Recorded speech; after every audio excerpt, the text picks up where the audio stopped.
Hello everyone. आज हम देखेंगे कक्षा 10वीं के अर्थशास्त्र का दूसरा अध्याय। पहला अध्याय पे हम लोगों ने चर्चा कर लिया। दूसरा अध्याय में देखेंगे तो इसमें हमारा अध्याय का नाम है राज्य एवं राष्ट्र की आय, यानी कि राज्य एवं राष्ट्र की आय के बारे में इसमें चर्चा करना है।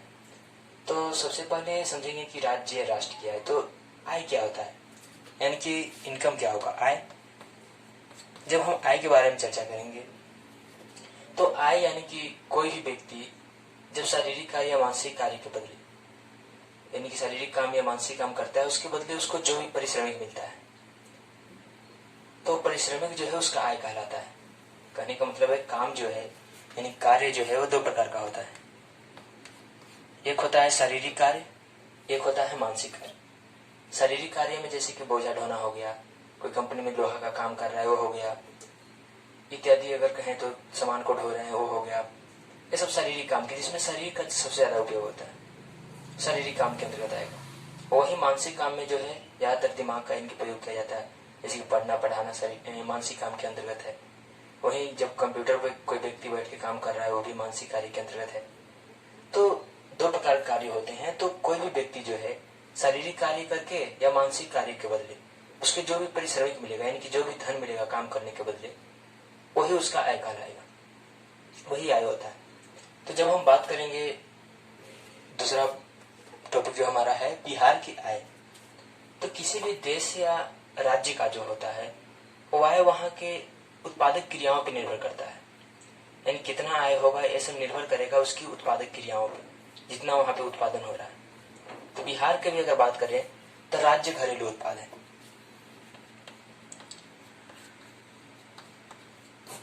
यानी कि राज्य घरेलू उत्पाद की बात करते हैं तो बिहार और प्रमुख रूप से इसके आधार की अगर बात करें तो बिहार का राज्य घरेलू जो उत्पाद है निर्भर करता है कृषि पे। उसके साथ साथ जो जितना भी राज्य घरेलू उत्पाद अगर बात करते हैं तो राज्य घरेलू उत्पाद उसे कहेंगे कि राज्य के अंतर्गत जितना भी यानी कि उत्पादन हो रहा है या जितना भी सेवा दिया जा रहा है उसका जो बाजार का मूल्य होगा वही जो है राज्य घरेलू उत्पाद का रहेगा। तो बिहार में भी राज्य घरेलू उत्पाद है जो कि मुख्य रूप से तीनों क्षेत्रों पर निर्भर करता है। प्राथमिक क्षेत्र इनकी कृषि हो गया, उसके साथ साथ अगर बात करें तो खनन हो गया, वानिकी हो गया, पशुपालन हो गया, ये सब जो है इस पे भी निर्भर करता है। उसके साथ साथ विनिर्माण, विद्युत पूर्ति, जलापूर्ति, ये सब पे निर्भर, यानी कि द्वितीयक क्षेत्र। तीसरा अगर बात करें तो सेवा क्षेत्र पे भी निर्भर करता है। तीनों को जो है प्राथमिक, द्वितीयक और तृतीयक क्षेत्र के जो है जो बाजार का मूल्य है वही उसका वास्तविक रूप में जो है कुल जो बाजार का मूल्य होगा वही राज्य का घरेलू उत्पाद हो। तो जब हम बिहार में बात करते हैं तो बिहार का प्रमुख रूप से जो है आज के दिनों में पिछले कुछ वर्षों से कृषि को बहुत ज्यादा बढ़ावा देने का प्रयास किया जा रहा है, क्योंकि बिहार का जो मुख्य रूप से जो पूरा कृषि ज्यादातर जनसंख्या जो है वो कृषि पे आश्रित है, कृषि पे आधारित है। यानी कि यहाँ के 89% जो जनसंख्या है वो कृषि पे आश्रित माना जाता है। तो इतना भारी जनसंख्या जब कृषि पे आश्रित है तो हमको कृषि को बढ़ावा दिया जाना। जहां तक की अगर बात करें तो बिहार में कृषि को बढ़ावा देने के लिए अनेक तरह के जो है सरकार ने प्रावधान बनाए हैं, अनेक तरह के छूट दे रहा है कृषकों को ताकि कृषि क्षेत्र को हम बढ़ावा दे सके। इसमें कुछ हद तक सफल भी रहा है। वही जब द्वितीयक क्षेत्र की स्थिति की बात करते हैं राज्य घरेलू उत्पाद में, तो द्वितीयक क्षेत्र का उतना विकास नहीं हुआ पिछले कुछ वर्षों से, क्योंकि यहाँ पे खनिज संपदा की कमी है। उसके साथ साथ जो है यहाँ पे उद्योग धंधा जो है बहुत कम देखने को मिलता है, छोटा छोटा लघु उद्योग, कुटीर उद्योग जो है देखने को मिलता है। और वही जब हम बात करते हैं तृतीयक क्षेत्र जिसका विस्तार सबसे ज्यादा जो है अर्थव्यवस्था में आज जो है देखने को ज्यादा मिल रहा है, जैसे कि परिवहन हो गया, संचार व्यवस्था हो गया, बैंकिंग हो गया, ये सब का जो है उसके साथ साथ प्रशासन हो गया, ये सब का बहुत ज्यादा योगदान जो है आज अर्थव्यवस्था में देखने को मिल रहा है। तो इस तरह से जो है मुख्य रूप से अगर बात करें तो बिहार की स्थिति जो है इस प्रकार से यानी कि योगदान रहा तीनों क्षेत्रों का। वही जब हम राज्य घरेलू उत्पाद की बात करते हैं तो राज्य घरेलू उत्पाद को जो है मुख्यतः दो भागों में बांट दिया गया, यानी कि राज्य घरेलू उत्पाद इसको यानी कि शॉर्ट नेम बोल सकते हैं स्टेट डोमेस्टिक प्रोडक्ट, यानी कि एसडीपी इसका शॉर्ट नाम होगा। वहीं जब हम इसकी बात करते हैं इसको दो मुख्य भागों में बांटा गया है, जिसमें से है सकल राज्य घरेलू, सकल राज्य घरेलू उत्पाद।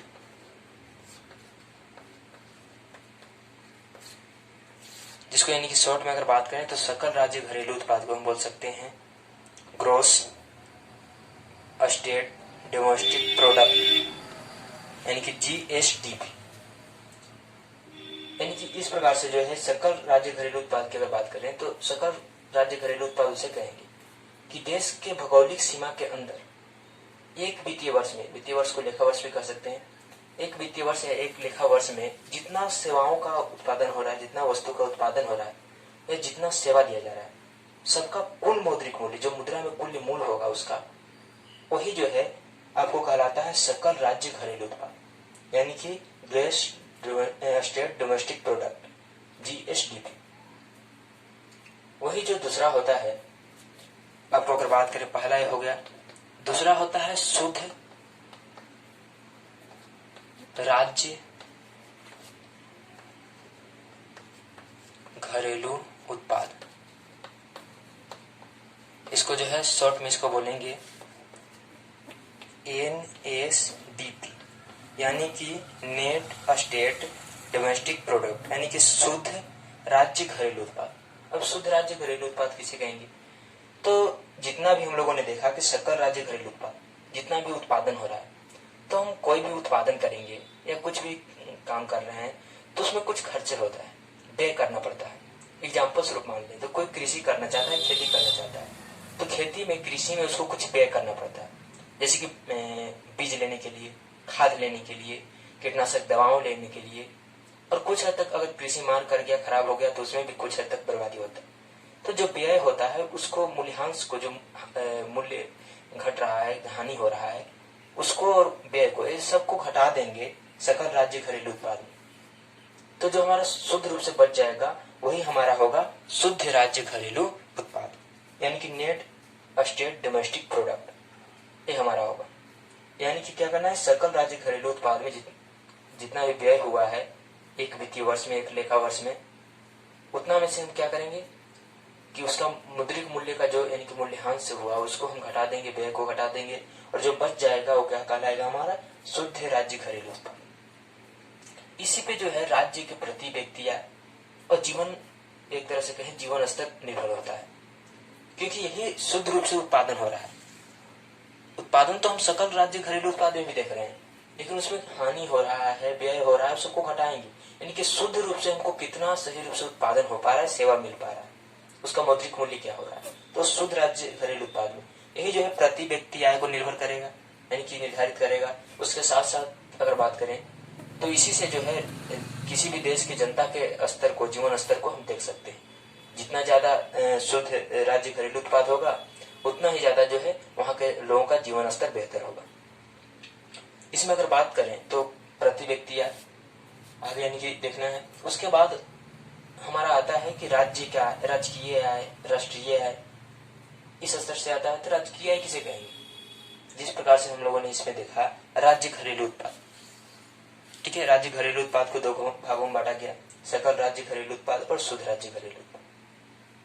तो इसमें अगर बात करें राजकीय आय, तो राज्य के अंदर, भौगोलिक सीमा के अंतर्गत एक लेखा वर्ष में, देखिए भारत के अगर एक वित्तीय वर्ष, लेखा वर्ष की बात करें तो 1 अप्रैल से 31 मार्च, यानी कि अगर बात करें तो 2020 से अगर लेके चल रहे हैं तो 2020 में जो है 1 अप्रैल 2020 से लेकर 31 मार्च जो है 2021 तक चलेगा। ये होगा एक वित्तीय वर्ष, यानी कि एक लेखा वर्ष। तो राज्य की भौगोलिक सीमा के अंतर्गत एक लेखा वर्ष में जितना भी वस्तु का उत्पादन होगा या सेवा, ये दोनों का जो कुल मौद्रिक मूल्य होगा, जिसमें से मूल्यांश को घटा देंगे, यानी कि शुद्ध राज्य घरेलू उत्पाद जिसको कह सकते हैं, वही उसका राजकीय आय होगा। यानी कि शुद्ध राज्य घरेलू उत्पाद ही राजकीय आय होता है। वही हम राष्ट्रीय आय की बात करते हैं तो राज्य के स्तर पर ले चलते हैं, वही राष्ट्र के स्तर पर हो जाए। यानी कि राष्ट्रीय आय किसे कहेंगे? नेशनल इनकम, यानी कि किसी भी राष्ट्र में वहां के नागरिकों के द्वारा जितना भी उत्पादन और सेवा दिया जाता है, उसमें से उसका जो भी मूल्यांश होगा उसको घटा देंगे, तो बाकी जो बचेगा वो कहलाएगा वहां का राष्ट्रीय आय, जिसमें से विदेशों को भी यानी कि उसमें जोड़ दिया जाता है और विदेशी जो यहाँ पे आए हुए हैं सब यानी कि जो है मूल्यांश को यानी कि घटाया जाता है।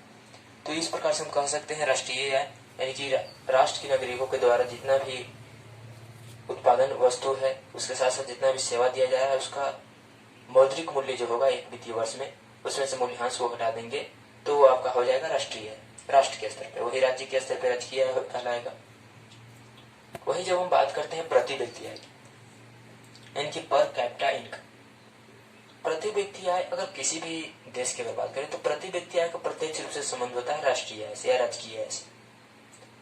तो राष्ट्रीय आय से इसका प्रत्यक्ष रूप से संबंध होता है। अगर किसी भी राज्य में हम लोग जानेंगे या राष्ट्र में, जब वहां के इनकम में आय में लगातार वृद्धि होगा तो आय में लगातार वृद्धि होने से वहां के लोगों का जीवन स्तर उच्च होगा, अच्छा होगा, बेहतर होगा, फायदा है इससे। लेकिन वही अगर बात हम करें कि आय में इनकम में बढ़ोतरी होने के साथ साथ जनसंख्या भी उसी अनुपात से बढ़ रही है तो वहां के लोगों का विकास जो है सही मायने में नहीं हो सकता, क्योंकि जितना उनका इनकम बढ़ रहा है उतना जनसंख्या अनुपात में बढ़ रहा है। तो इसको एक औसत अनुपात निकालने के लिए कि यानी कि किसी भी राज्य का या राष्ट्र का वहां के लोगों का औसत आय क्या है उसको हम कहेंगे प्रति व्यक्ति आय, यानी कि उसके निकालने के लिए एक विधि बनाया गया कि वहां के औसतम यानी कि एक व्यक्ति का एक लेखा वर्ष में, एक वित्तीय वर्ष में, एक वर्ष में आय क्या है, इनकम क्या है, ये निकालने के लिए जो है एक लेखा वर्ष में, एक वित्तीय वर्ष में कितना आय होता है औसत रूप से, औसतम कितना आय हो सकता है। तो इसके निकालने के लिए जो है बनाया गया कि जितना भी हमारा कुल राष्ट्रीय आय है उसमें हम क्या करेंगे कि अपनी पूरी जनसंख्या से भाग दे देंगे और भाग देने के पश्चात जो आएगा वो कहलाएगा हमारा प्रति व्यक्ति आय, यानी कुल राष्ट्रीय आय में जो है कुल जनसंख्या से भाग देना है तो हमारा निकल जाएगा औसतम, यानी कि लोगों का आय क्या है, लोगों का औसतम आय या प्रति व्यक्ति आय जिसको कह सकते हैं पर कैपिटा इनकम, यानी कि इसको जो है सूत्र के माध्यम से जो है हम दर्शा सकते हैं। यानी सूत्र इसको लिख सकते हैं कि प्रति व्यक्ति आय बराबर कुल जनसंख्या बटा कुल आय बराबर कुल जनसंख्या। इस प्रकार से जो है इसको हम दर्शा सकते हैं जिससे कि हमारा प्रति व्यक्ति आय जो है वो निकल जाएगा प्रति व्यक्ति आय क्या होगा, राष्ट्रीय आय बटा कुल जनसंख्या करेंगे तो। उसके बाद जो है इसमें कुछ प्रति व्यक्ति आय जो है निर्भर करता है, यानी कि औसतम आय निकलता है। वही जब हम बात करें तो 2011-12-13 में जो है भारत का औसतम आय जो है प्रति व्यक्ति आय 68,000 कुछ यानी कि रुपया था, वहीं बिहार का 28,000 कुछ रुपया ही था। तो इस प्रकार से जो है एक राज्य का या एक राष्ट्र का निकाला जाता है ताकि इससे पता चले कि वहां का विकास का स्तर कैसा है, लोगों के जीवन का स्तर कैसा है। जितना प्रति व्यक्ति आय जाता होगा उतना पता चलेगा कि वहां के लोगों का जीवन स्तर उच्च है, वहां के लोगों का जो है सुविधाएं जो है आसानी से उपलब्ध हो रहा है, क्योंकि जितना इनकम होगा उतना ही ज्यादा जो है विकास तेजी से हो सकेगा। तो इस प्रकार से हम देखें कि आय क्या है, बिहार की आय के बारे में चर्चा की, उसके बाद राष्ट्रीय आय और प्रति व्यक्ति आय। अब हम अगले पार्ट में देखेंगे कि राष्ट्रीय आय को जो है कुछ मुख्य यानी कि भागों में बांट के जो है इसका अध्ययन किया जाए।